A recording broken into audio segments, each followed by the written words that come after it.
The International Whitewater Hall of Fame recognizes and honors explorers, pioneers, champions, and advocates from around the world who have made significant contributions to the enjoyment, protection, awareness, and celebration of whitewater rivers.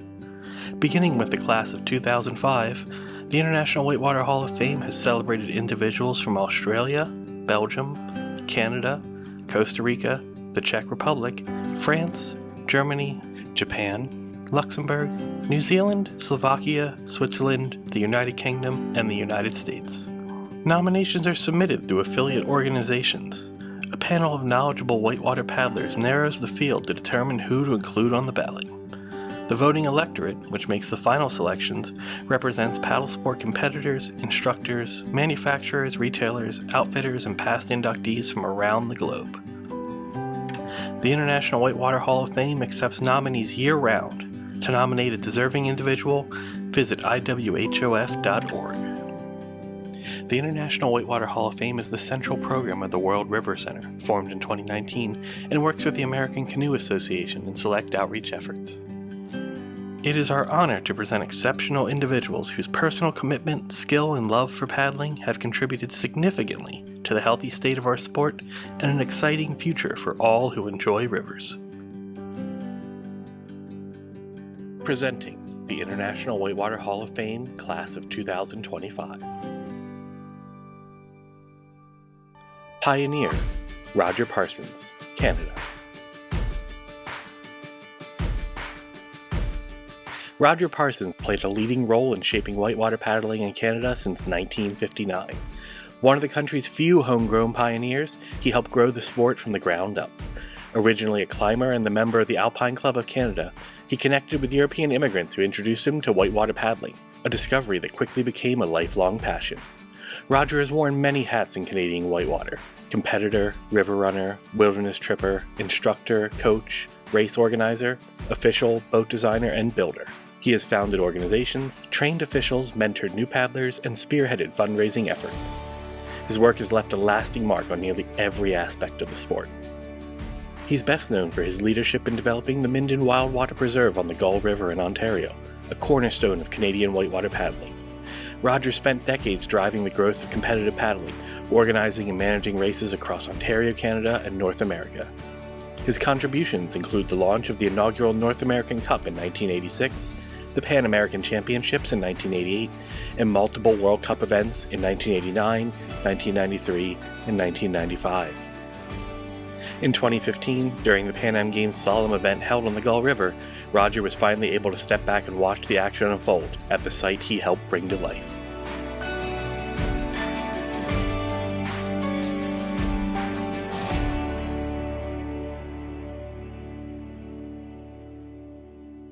Champion, Donna Klodek, United States.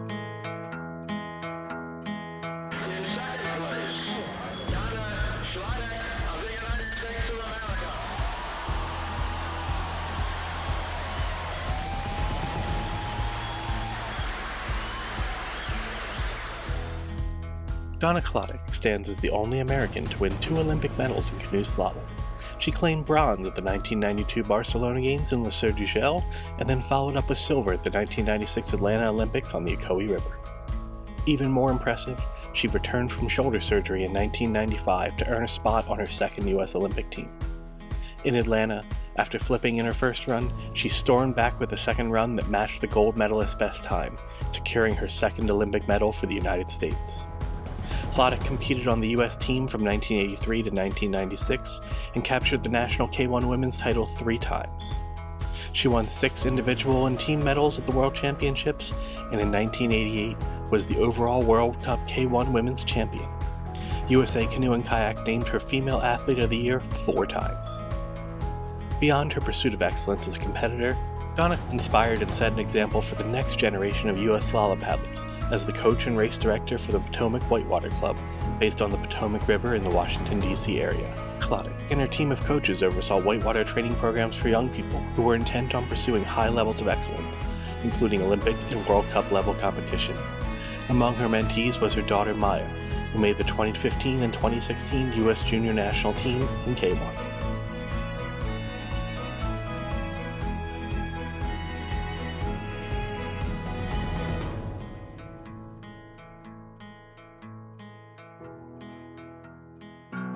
Champion, Danielle Woodward, Australia.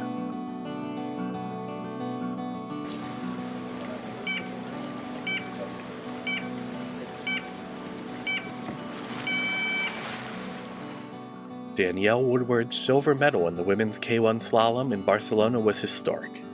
The Victorian kayaker became the first Australian woman to win a canoe kayak medal at the Olympics, as well as the first Australian to win a medal in a slalom event. She went on to compete in the next two Olympics, placing 12th in Atlanta in 1996 and 8th in Sydney in 2000. In 2002, Danielle was awarded the Medal of the Order of Australia for her services to the sport, particularly to slalom canoeing and Olympic competition. Danielle has given back to her sport as an athlete representative to the Australian Sports Anti-Doping Authority, Sports Commission, Institute of Sport, and Olympic Committee. She joined the International Canoe Federation Board of Directors in 2018. She has accomplished all this while working with the Australian Federal Police from 1986 to 2024, rising from federal agent to detective superintendent, and awarded the Australian Police Medal for Distinguished Service in 2020. Danielle's extraordinary success as an athlete, her dominance as a competitor, and her leadership in canoe sport were all achieved despite years of enduring sexual abuse by someone within her immediate community. Her deep trust in her coach and her drive to succeed left her vulnerable, yet she carried that burden in silence, even as she stood on the Olympic podium. It was only later in her life that she fully understood the weight of what she had endured, and the extraordinary resilience it took not only to survive, but to triumph.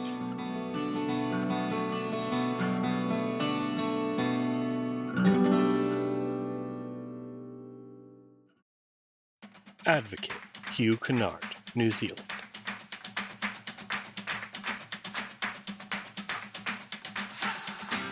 For over 30 years, Hugh Kennard has led efforts to protect and promote New Zealand's whitewater through his volunteer work with Whitewater New Zealand and predecessor organizations.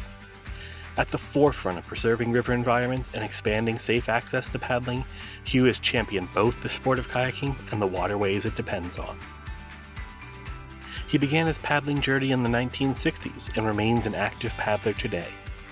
He embarked on explorations of rivers in the New Zealand South Island in hand-built craft.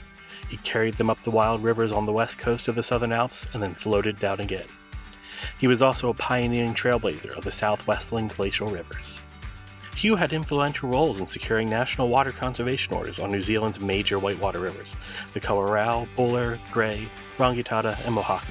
Hugh was also on the steering group for the Canterbury Water Management Strategy and one of 5 environmental members of the government-driven Land and Water Forum. Hugh's presence in the national policy development arena has raised the awareness among New Zealand's political leadership of the importance of the river environment for recreationalists and whitewater kayakers. Once seen as a fringe activity, kayaking is now recognized as a strong, vibrant sport and part of New Zealand's cultural, sporting, and environmental heritage. For his service to conservation and paddle sports, Hugh received the New Zealand Order of Merit.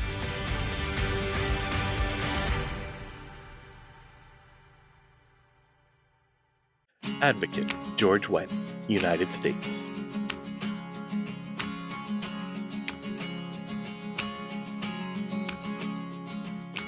From his first trip on the Colorado River through Glen Canyon as a UCLA student in 1962, George Wendt was captivated by the beauty of wild places.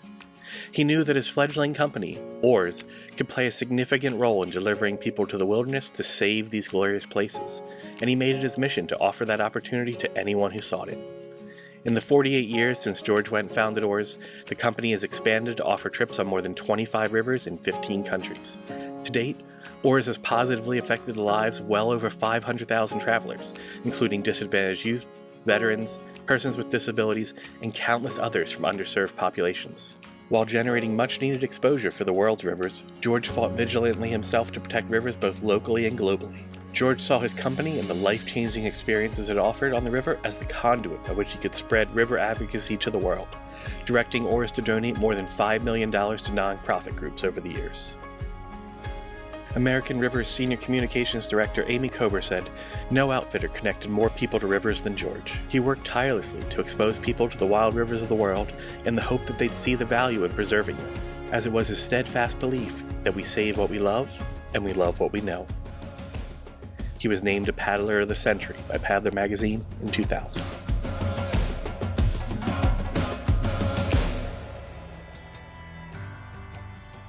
The individuals honored here have chosen to excel at living, working, training, and playing on and in support of a commitment to life through Whitewater. We should all be so lucky as to know their passion and see through their lens. The World River Center and its International Whitewater Hall of Fame is proud to acknowledge the work, passion, and vision of these honorees and congratulate them on their legacies. Help us celebrate these individuals, as well as their fellow International Whitewater Hall of Fame inductees, by congratulating those you may meet and nominating others you feel deserve a similar place of honor.